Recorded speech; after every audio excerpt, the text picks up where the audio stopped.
చాలా మంది నేను ఈ దేశానికి అంకితం, నేను ఈ ప్రజలకే అంకితం అని ఉపన్యాసాలలో చెప్తుంటారు, కానీ ఆచరణలో చాలా తక్కువ.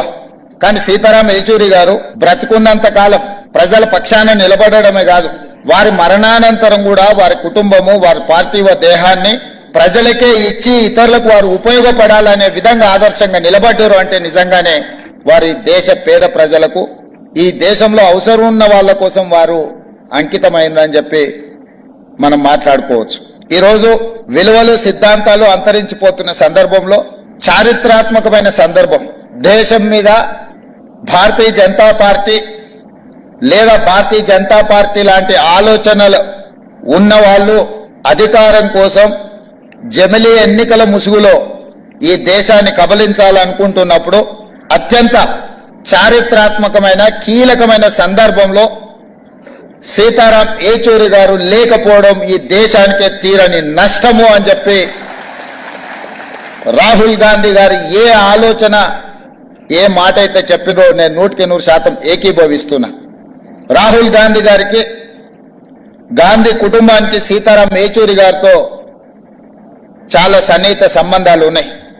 రాహుల్ గాంధీ గారు సీతారాం ఏచూరి గారిని ఒక ఫ్రెండ్గా, గైడ్గా, ఫిలాసఫర్గా, ఒక సిద్ధాంతకర్తగా బాగా ఇష్టపడతాడు.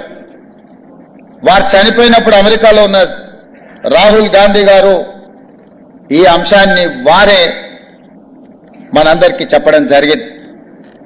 ఈరోజు దేశ రాజకీయాలలో యునైటెడ్ ఫ్రంట్ ఏర్పాటు చేసినప్పుడు జైపాల్ రెడ్డి గారితో పాటు సీతారాం ఏచూరి గారు అత్యంత కీలకమైన పాత్ర పోషించి జాతీయ రాజకీయాలలో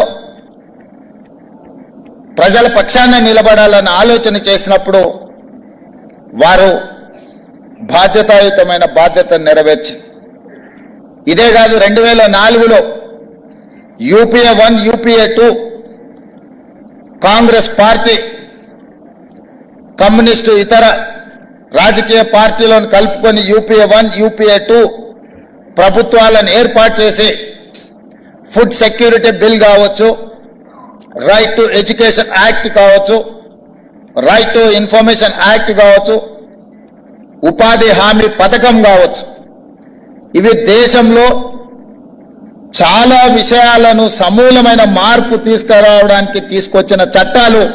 ఆ చట్టాలు తెచ్చిన సందర్భంలో, ఆ చట్టాల మీద చర్చ జరిగిన సందర్భంలో సీతారాం ఏచూరి గారు ఆ ప్రభుత్వ ఏర్పాటులోనే కాదు, పేదలకు అనుకూలమైన food security, right to education act, right to information act, పారదర్శకమైన పరిపాలన అందించాలంటే ప్రభుత్వం తీసుకునే నిర్ణయాలు ప్రజలకు అందుబాటులో ఉంచాలి అని రైట్ టు ఇన్ఫర్మేషన్ యాక్ట్ తీసుకొచ్చినప్పుడు వారు పోషించిన పాత్ర ఈరోజు మనం అందరం గుర్తు చేసుకోవాలి.